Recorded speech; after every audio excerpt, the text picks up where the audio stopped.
Okay, hi everybody. I'm Professor Caldas, first class, so we're going to do mostly administrative stuff today. I'll be giving you an overview of the juvenile system. Don't go crazy taking notes today. It's just an overview. We'll be getting through it in a lot more detail over the 15 weeks. But so administrative matters first. I'm going to go through the class roster, and when I do, just give me a name, what semester you're in, what interest, if any, do you have in juvenile law? Just if it fits the time slot, that's fine too. What expertise are you might be a teacher or interested in education issues or delinquencies. Even if you're interested in criminal defense work for adults, you'll see later on, same rules of criminal procedure apply to juveniles as well. So anything you want to say in terms of your interest in this class, and I'll start with you first. It's my going into my fifth name. Oh, Joe Kelly. Sorry. Joe Kelly. Okay. Second year student. Second year. And I have interest in criminal defense work, specifically in adults, but also feel that there's a possibility that I may encounter juveniles. So interested in being able to get the basis of that. What do you do on the outside? I work as a police officer. I knew it.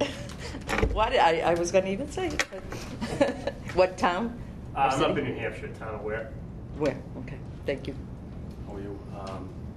Rick Campos, second year part-time, interested in juvenile law. I'm interested in actually doing some juvenile defense, adult defense. Oh, good. Currently, right now, I work as a police officer. Where? With the Transit Police of Boston. Boston. Okay. I might have to mix you guys up later. Go ahead. Lester Mattathias. What is it? Oh, I'm a super senior. I'm extending my time by a year. My interest?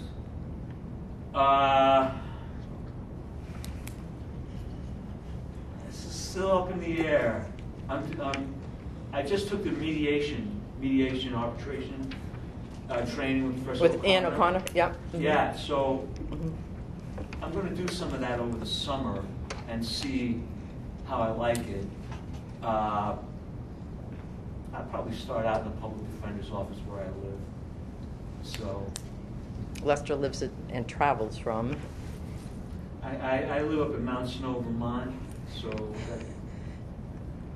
logging the miles. You made it today, huh? Actually, I'm staying down this week. Oh, you are? Okay. Because I'm here late with bar essays, so Okay. feeling it out. Cool. Thank you. Hi. Ash Hassan, a 2L. To be honest with you, it worked with my schedule. Awesome. So. Okay. Work part-time or just full-time student? Full-time for Verizon. Oh. And I'm planning on doing maybe contract law for them. Oh, good. Thank you. Tim Coy, second year. I'm looking at possibly doing defense as well, family law in general, so just something interesting to look at and see how it works. Okay. Thank you. There's Lois, third semester. Third semester? Yes, and I'm interested in international law. Oh. And plus other openings. I know a student group opened here. Yes. Have you joined? I did, yes. Interesting. And I'm unemployed right now. You're what? Unemployed. Right Oh, full-time student. I'm sorry? Say full-time student. Sounds better. Thank you. I'm Jadida Sorrell. This is my second semester. I'm interested in immigration law. Okay. Juvenile laws seem interesting to me as well because I like kids and I like to speak up for them, especially since there are certain instances where those two areas intersect as well. They can't speak for themselves, so I wanted to do that as well. I'm a full-time student. I'm from New York. Thank you. Patricia Sullivan, 2L. I'm an educator, so I'm interested in the educational implications. Awesome. Being proactive for students that are getting kicked out of school. Very good. Have you taken any of the education law courses here? Okay. Thank you. Jeremiah McIntosh, 2L. I took this class because I currently have 2 stepchildren, 4 nieces and nephews. Wow. So I figured, hopefully not, but this might be a necessary skill in the coming 10 years or so until they're 18, so that was my interest. John Halen, fifth semester, I'm an English teacher, and that made me, I was a high school English teacher at first, and I've taught young people around that age. I got interested when I did the appellate brief class. Right. We were dealing with the juvenile death penalty, and that was really interesting, so that kind of... Yeah, quite a few things have happened since then, too, and we'll get into that later this semester. Yeah. So I'll tell you a little bit about myself first, and then we'll talk about the class as well. I've been around for a while. How should I start? Well, I went to law school because there were no English teaching jobs at the time. Ended up practicing.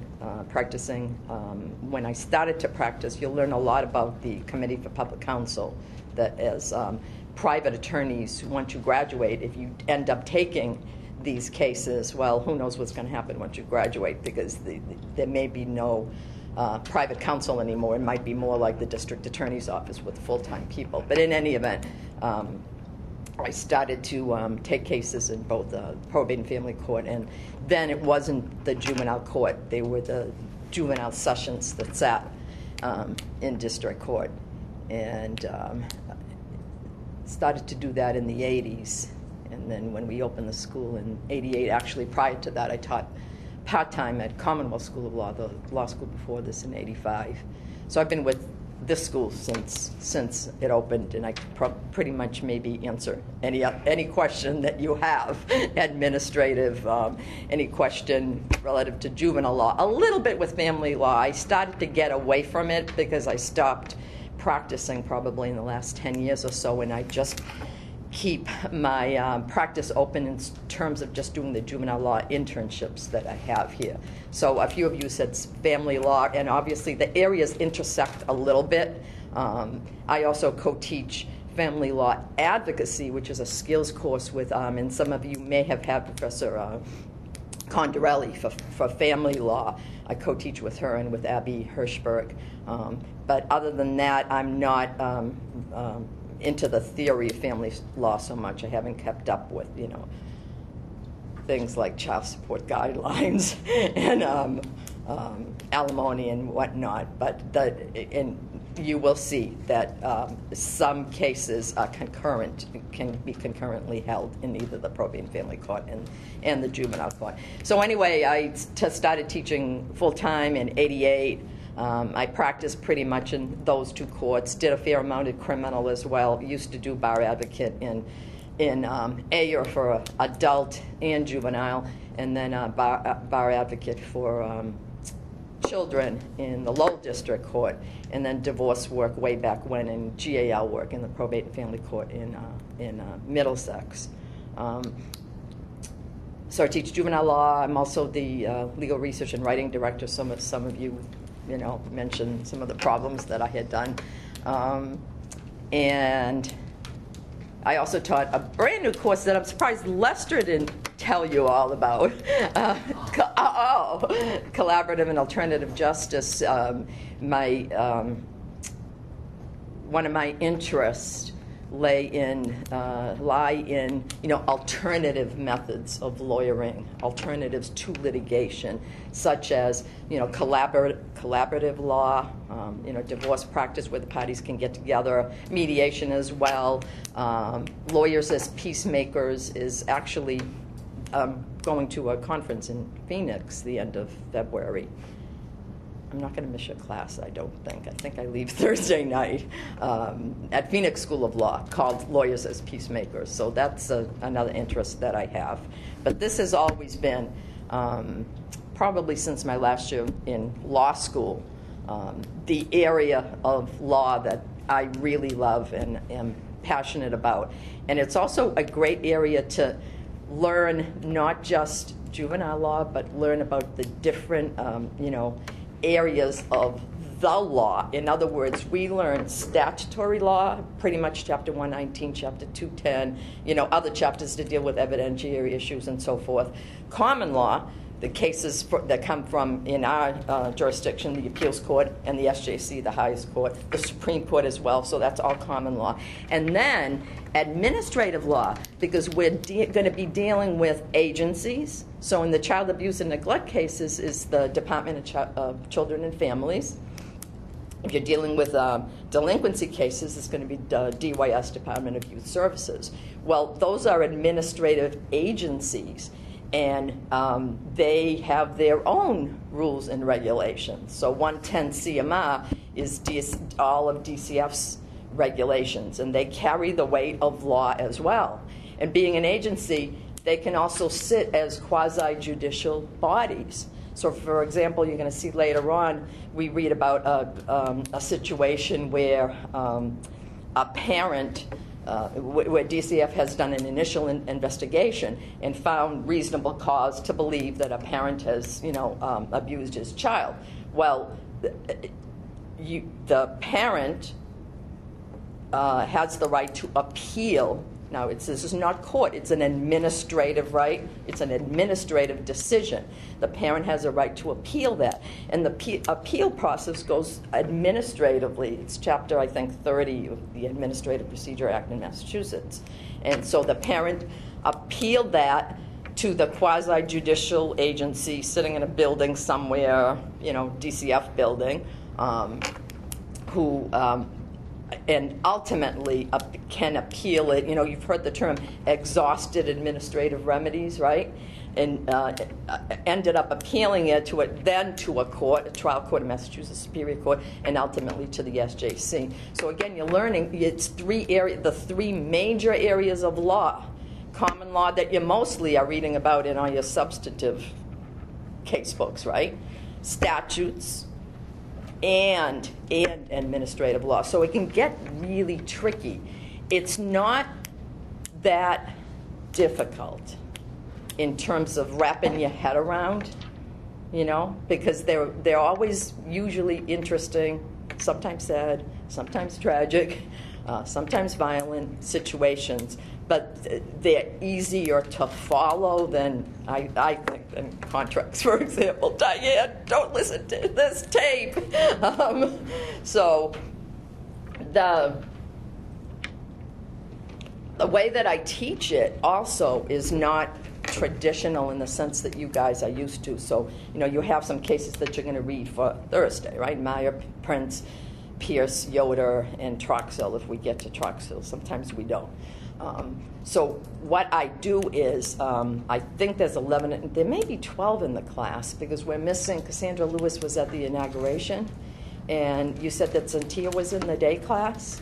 So if we have 12, and that would be perfect number, and I don't know that we do, what I would do is I separate you guys into 3 sort of groups, okay? And the juvenile system, you want to think of it ultimately in terms of very simple triangle: child, family, and the state. And so what I do is have one group represent the child, one group the family, one group the state. And we mix it around. You'll change it around, after 4 weeks or so. If you represented the child, I'll say, okay, this group now represents the family, and so forth.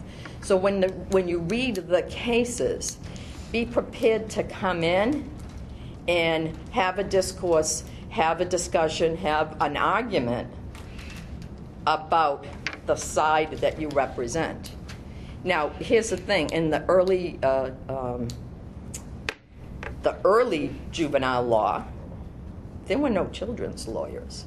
So the U.S. Supreme Court cases that you're reading at the beginning, they sort of set the stage for the explosion in juvenile rights, in children's rights.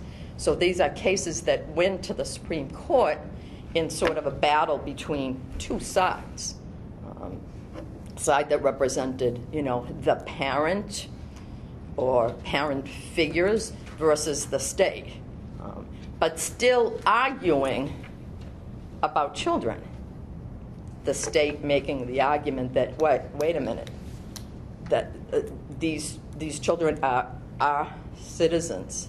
It's the duty of the state to protect, to rehabilitate, to make sure that they become, good citizens when they're adults. And if parents or parental figures or schools, are doing something they shouldn't be doing, then we have the right to step in. Versus parents' side, we know what's right for our children. I have the right. Who has children in here? Yeah, about half the class, maybe. I have the right to bring up my child the way that I think is right. The schools that the child should go to, how the child should dress, when the child should come home, etc. Right? So the early battle before children had lawyers, again, had to do with children's rights, but only in the sense that the state allegedly making the argument for the child versus the parent, again, making the argument for the child. And mix it up a little bit, if the parent was also had practiced, for example, some kind of religion, it's complicating it further because the parent is making the argument not only that, I could do whatever I want, that's my kid, right?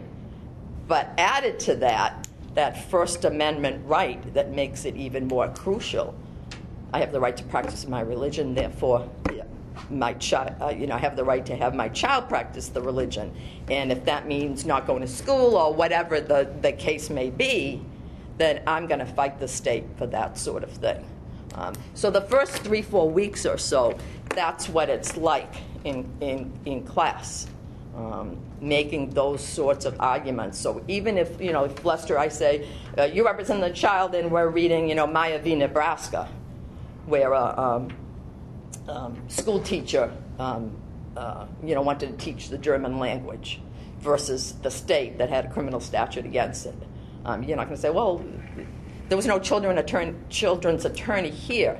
I might still ask you, what kinds of arguments would you be making for the child in that sort of scenario? Sort of laying the groundwork for when we start to read the major case that even today is the wellspring for children's rights, the Galt case. We read it early on, we come back to it when we do the delinquencies. And that part of the syllabus is actually titled, What Voice for the Child? Finally, children have a voice because now they have a right to an attorney and everything that flows from that. So when we get into that piece of the course of the syllabus, we start with the neglect and abuse cases, and those are truly cases where you have 3 sides, especially in Massachusetts, where parents and children have the right to an attorney in these cases.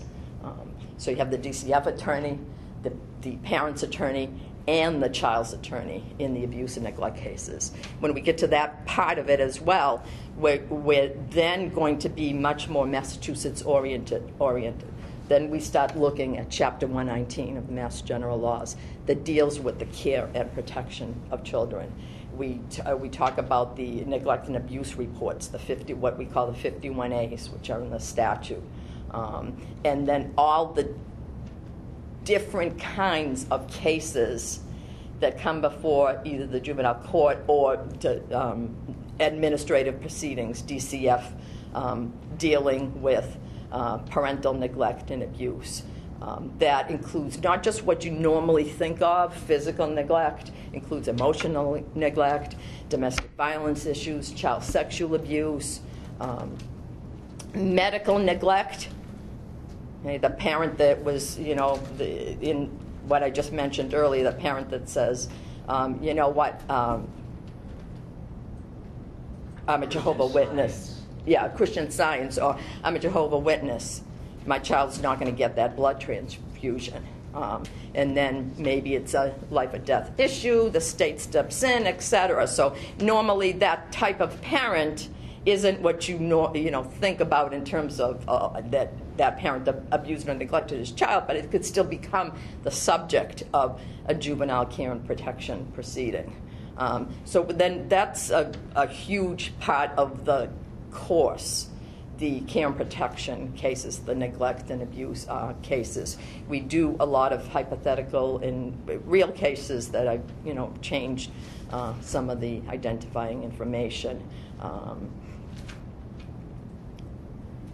After we do the care and protection cases, then we get into the cases that are involved the child and the state. So the delinquency cases where a child has violated or broken a law of the Commonwealth or a local ordinance. As I mentioned before, very similar procedurally to adult criminal cases. The rules of criminal procedure apply. So, motions to suppress, motions to dismiss, the trial, the pretrial, the jury trial, the appeal. A lot of the procedures are the same, but then again, because it is a different court, and I'm going to get to that in a second, there are major differences as well.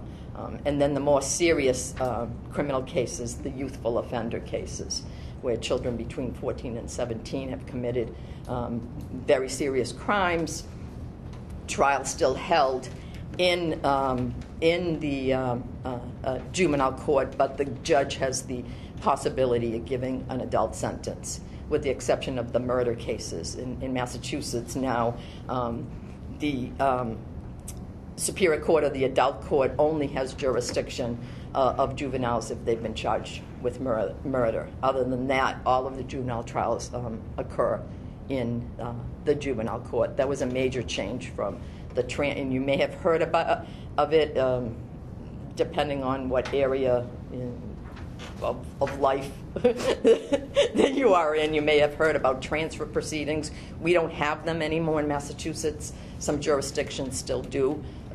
That's when we used to actually transfer kids from the juvenile court to the adult court for trial.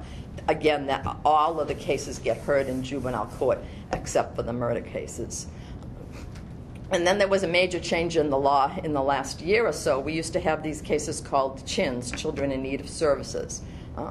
And that law has changed, although the court still has jurisdiction, but again, with some changes of children who don't commit crimes, but either have run away or being truant in school, or not obeying the rules of the school and not obeying the rules at home. We talk about those cases as well, and they are still within the jurisdiction of the juvenile court. So what, if anything, as I'm talking, I don't know if any of the cops in here or the teachers know anything about the juvenile, when I say the juvenile court, all the states in the U.S. have juvenile court, which started in Cook County in Chicago in 1899. But has anyone been to juvenile court? Or you don't have to say if you've been there prior to, when you were younger. Does anybody know anything about the juvenile courts in Massachusetts? Okay. So the idea when juvenile courts, well, let me just back up. I don't know that much about history, but before there was a juvenile court, if a child committed a crime and the child was, 7 and up, that child get the same punishment that an adult had. So one of the ideas actually originated in England. There's a Latin term called parens patriae, and I'll refer to that often. It has to do with the state understanding that the child is a creature of the state, and seeking to, that it being the state's duty to step in when children need aid, encouragement, guidance, protection, etc. And so the idea was, let's have this separate system to deal with children, because children are different from adults. And in this separate system, the system will be more informal, and in the system you don't need as many of the formal rules and regulations and so forth that adults have, because the idea is not to punish, to rehabilitate, even when children commit crimes. For example, even today, they're not found guilty. If they go through a juvenile delinquency trial, they're adjudicated delinquent instead. They're not found guilty. They're not thrown in jail. Agencies like in Massachusetts, the Department of Youth Services is involved. Agencies like the Department of Children and Families is involved when a child is abused and neglected. So the idea, again, the philosophy was protection, care, rehabilitation, etc. with the juvenile court. And as I said, in Massachusetts, up until, I want to say, late 90s, even early 2000 or so, if you were going to the juvenile court, you actually were going to one of the district courts that just had a little room that they designated the juvenile session. And then we had the Court Reorganization Act. Actually, it was earlier than that. 96 was the elimination of the transfer proceedings. I think it was 94. But then again, it took a while to, I just thought of something. Here we are sitting in Essex County, and up until a few years ago, if you were going to be going to the Lawrence Juvenile Court, it was over on Railroad Ave. Well, now it's back in the main building. Anybody ever go to Lawrence? Superior Court, the Probate Court, the District Court? Well, it's in one huge building. So because of fiscal purposes, they lost the building they were in, where they were indeed separate, and they're back in the main courthouse. But it's still designated the juvenile court. Lowell, where some or probably all of you will go at least once during the semester to observe the juvenile court proceedings. Lowell is a separate actual building. It sits on the corner of Appleton and Gorham Street. I'll give you more information, as you guys sign up to do your observations. So separate juvenile court judges also have become, what we call legal specialists. So they're sitting, they're not sitting in, one day in juvenile, one day in district and probate and so forth. They're sitting in juvenile court. And so they become really specialists in terms of that. They're not always specialists the day they hit the bench, depending on what their prior career was, but they become specialists in terms of the area of law that's involved. So when you come in, that's the right time, okay? Because I missed talking about some of the administrative stuff. Patricia, remind me to talk about the packet before we leave. So when you come in on Thursday, you'll be reading those cases. We'll be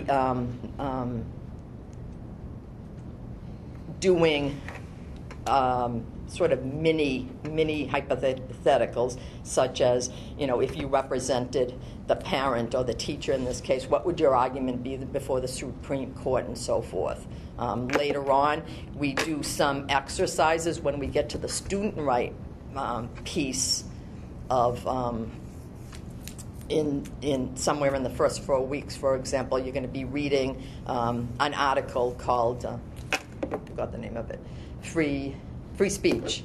And you're going to be arguing as student council members, parents, and teachers whether that article should be in the school newspaper and so forth. So there's a lot of sort of skills cases that we do in class that are related. So I'm not going to be going through cases in the sense that, Lester, what were the facts? What was the holding in that case and so forth.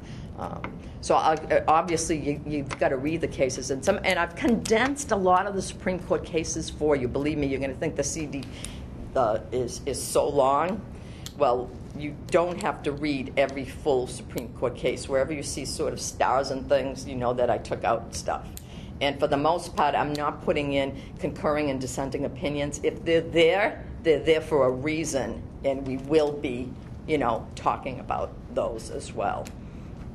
Any questions? Because I need to take a drink of water. How much is the CD? How much what? How much is the CD? Oh, okay. Okay, we'll talk about the CD. So whoever had an older one, and Lester mentioned he had last year's, there's been an up, right? Didn't you? Yeah, that was a month ago, but yeah. Oh, well. I emailed you. Yeah. So it's been changed. So the bookstore has the new one. I think what you have to do is you have to, if you want, let me ask you guys this. Other than popping in the CD, and it's so easy, it's all in Word. Any of you can order the paper packet, because that's what's going to cost. And it's a lot. It's not a lot, but it's probably might cost you a total of $40 or so if you're going to do the CD plus the packet. I think the CD itself is probably only in the vicinity of $20 or so. 25? 25. So again, it depends how much, Patricia, paper they actually have to send to the printer. And I forgot how many pages I had. I think I had about 800 pages or so. It depended on the number that signed up for it, but she told me definitely not get the CD until it was discussed with you. Yeah, the CD's in, Mick Coyne told me earlier at the bookstore.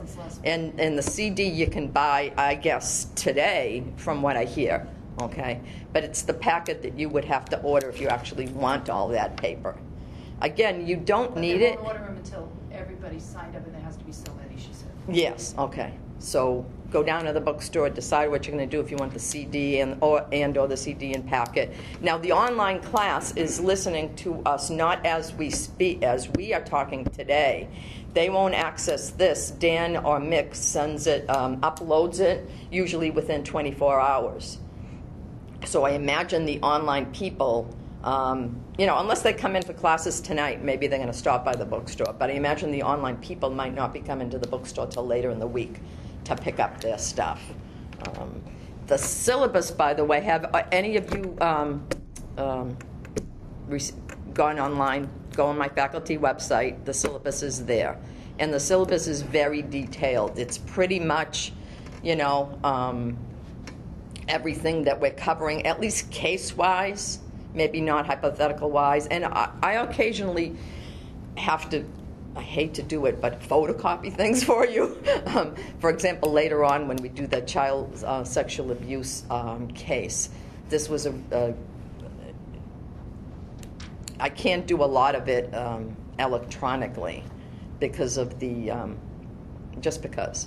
So, make sure that if you miss a class, make sure that you know what's going on for next class, if I handed anything out. Always, feel free to email me whenever. By the way, by now, everyone should have emailed me, and I should have replied. So if I didn't, email me again. I want to make sure somebody's, Tim, I think yours bounced back, so I may, did I reply to you? I didn't get a reply. Okay, so I think yours bounced. And maybe, so if you didn't email me initially, I went and got the emails from Kathy Perry in Student Services, so I might have an old email. So make sure that I have the email list. Because what I do periodically as well is I'll email the group and say, next week this is what we're doing. In conjunction with the cases that you're reading. Here's the hypothetical, here's the case study, here's your role in terms of role playing. If you miss a day class, you can go online. It's not locked, you don't need a password. Go to Juvenile Law Online, and you could do that for review purposes if you want. You can go online and access the audio of the class. Okay.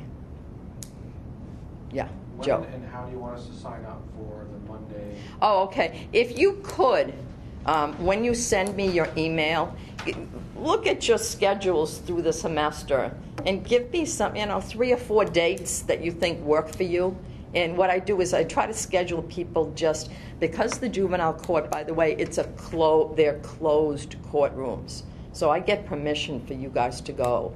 So I don't like to send a lot of people at once, usually just 2 or 3. So if you could send me some of the dates that you like, and it's usually Mondays. Okay, usually on Mondays, just because it's easier that way. And I may not always be there because of my schedule, but if I'm not there, one of my colleagues would be there to make sure you get in and observe the proceedings. So that's all you have to do. Give me some dates, and get back to you. The other thing that we do, and it's not so juvenile law related, but I don't know, it's fun, and it's something that law students don't always see. We do, and totally optional, a visit to the Billerica House of Correction. And I'll let you know next month or so. And you met some of those guys, Lester. They came to talk to the class, to the Collaborative Justice class, but we'll be going there. So you get to not only talk to the lawyer, I forgot his name, Lee Gottenberg, who's been there, lawyer for the prison system. I forget what exactly his official title is, but he speaks to you. Occasionally we catch Peter Katusian, not always. He's, I think he's running for something. I don't know how long he'll still be sheriff. I think he's running for something else now. And then some of the other people. So we meet in a conference room, but then after that they take you through the different parts, and they talk about rehabilitation and all of these other things that are nice. So, and that's usually a Friday, to let you know. So I picked that because sometimes that's an off day for the students in terms of classes and whatnot. And that'll probably be in March sometime after the break.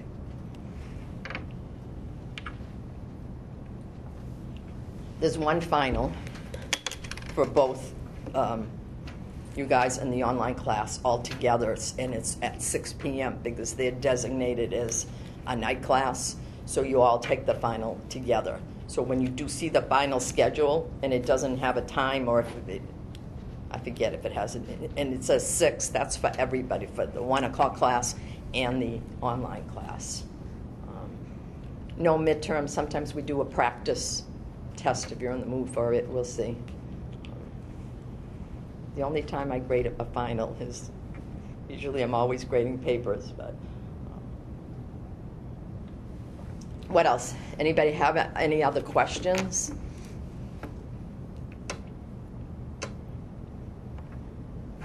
Let me think about if I missed anything that I want to talk about.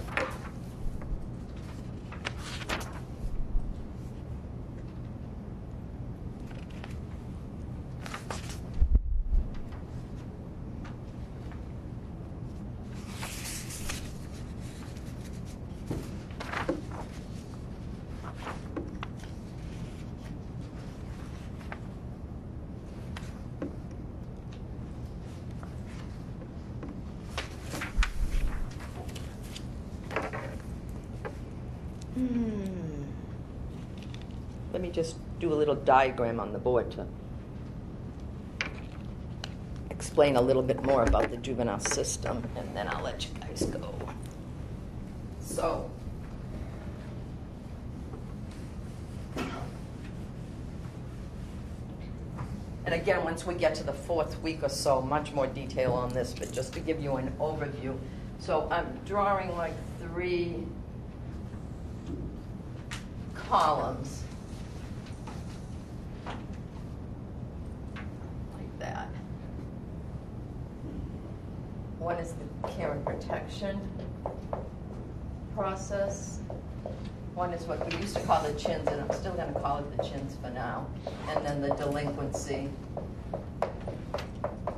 youthful offender, the more serious cases. So when we get to the 4th week, and you start to look at Chapter 119 and Chapter 210 that deal with custody issues in the juvenile court, that deal with parents allegedly abusing or neglecting their children. As I mentioned before, the agency is DCF, the Department of Children and Families. Now, so a lot of the cases that you're reading are older, and you'll see Department of Social Services, which has been renamed Department of Children and Families, the same agency.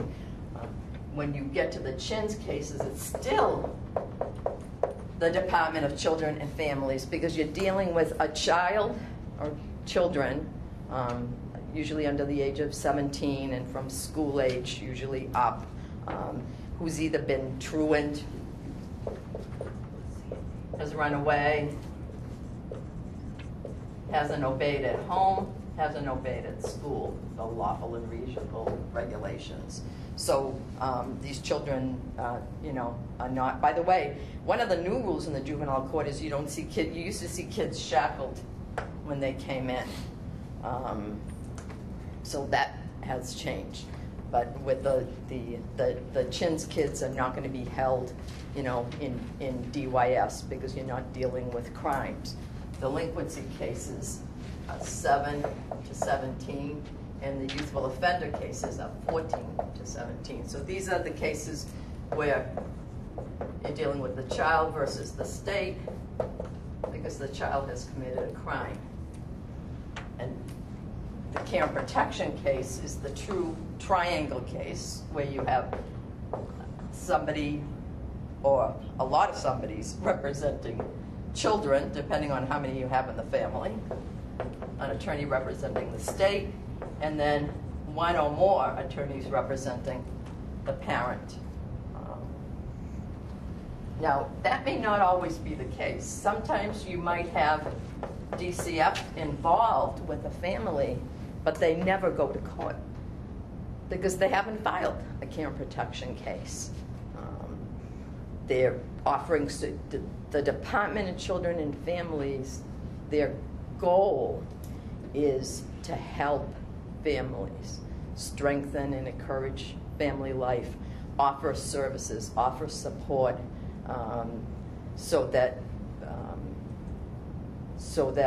parents can be better parents. It sounds silly, but it boils it down to simple rules. So you might have a case, a family that has been involved with DCF for years, but there's no juvenile court proceeding because the DCF has not filed a care and protection case for many, you know, many could be many reasons why. But once they do, then the state has temporary custody of the child, of the children. Parent has not lost parental rights, however, unless and until the department, the state, wins at a proceeding where the parents, where the parent has been unfit and where the court has looked at a number of factors. They're in Chapter 210, Section 3. Factors that deal, and you don't even have to write this down, but you know, factors that deal with, for example, you know, offering services for a long time and the parent not utilizing, you know, the services, or a child being in foster care for a period of time. So again, many reasons and scenarios why a parent might lose parental rights altogether, and it's very, very obviously serious situation because you're talking about parental rights that we learn about in the first 4 weeks or so. So even though these cases that you're reading for the next few weeks, Maya, Pierce, Prince, Yoder, some of them are relatively old cases, but they sort of set the groundwork for the parental rights that might be at issue in the abuse and neglect cases. Yes. Or if a court determines that being in that environment isn't in the best interest of the child, that's another reason. Absolutely. The best interest standard you will see used in the termination cases, in the adoption cases. I mentioned before about the probate and family court. Chapter 210 is actually the adoption statute, and it originated with the probate and family court. The care and protection cases, which are pretty much I say, because some do start in the probate and family court, but pretty much the jurisdiction of the juvenile court. It used to be that when the juvenile court took jurisdiction of a child that might have been abused or neglected, that the worst that could happen out of that court was that a parent lost custody, because the department was always there to sort of, again, offer help, offer services so that the parent could become fit and get custody back. And what would happen is when the department changed its goal and said, you know what, this parent or these parents are always going to be unfit, we need to free up these kids for adoption, they used to have to go to probate court under 210 for a termination trial. But when the statute changed in 94, I believe, with that whole Reorganization Act, the statute then allowed the juvenile court judges the same authority that the probate court judges had to terminate parental rights as well. And it made the, I mentioned before when the juvenile court started, informal, let's help, regardless of if it was crimes committed or neglect or abuse. But by giving the juvenile court judges the authority to terminate parental rights, now today, when a care and protection case starts, the summons the parent gets says, and they have to give the notice, right? Notice, opportunity to be heard, the minimal procedural due process rights. It says right on the notice that the parents get, this could be a proceeding where you would lose your consent to adoption of your children. So, the parent is getting that notice from the beginning. The proceeding, obviously, it's going to become much more adversarial because the stakes are much higher than, quote, just losing custody, which you could always get back if you get your act together. You can petition the court, back for custody if you haven't lost parental rights. So, I mean, you could lose an abuse and neglect case and lose custody, but if the department hasn't proceeded under 210 to terminate your rights, the courts hold annual reviews because the children, even if they're what's called permanent custody, parent hasn't lost parental rights, and there's still that possibility that parent could receive the children back if they've become fit, if circumstances have changed, etc. So those are some of the things we talk about, and again, it all springs from the rights. So in a sense, it's a, how many of you had constitutional law? Oh, wait, who hasn't? Just Nadej, they can help you. So a lot of the arguments that you're making for the parent, for the child, for the state, they're nothing more than constitutional arguments. Substantive due process, procedural due process, that's all it is. And some of the cases you may have read in con law, I'm not sure. I don't know if you've gone through the syllabus and seen, but that's a, so con law, evidence. Later on, for example, when we do the hypothetical child sexual abuse case, we deal a lot with hearsay, out-of-court statements of children. There's actually there's also a statutory exception for children under 10 in child sexual abuse cases. So lots of evidentiary issues come up in the context of juvenile law as well.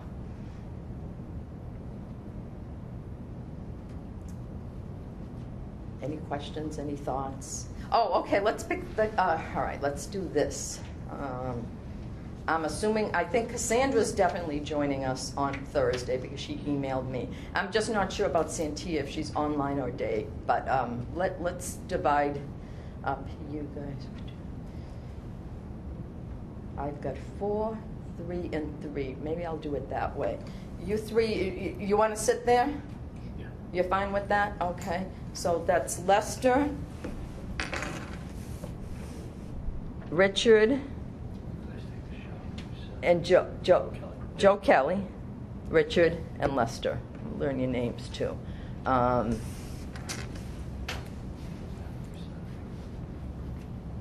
Children's. You guys are the children's side, okay? Children's side? And remind me because I'll forget. You guys play the children? Yes. Okay. Do that like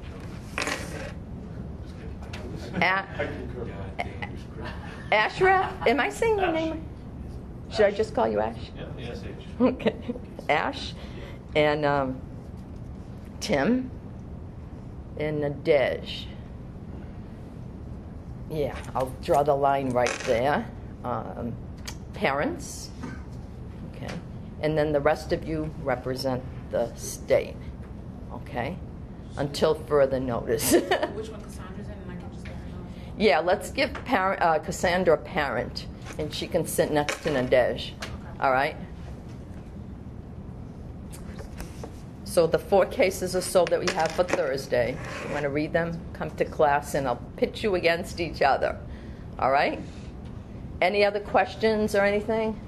Lester? Professor, in the syllabus, this thing you mentioned, the free speech.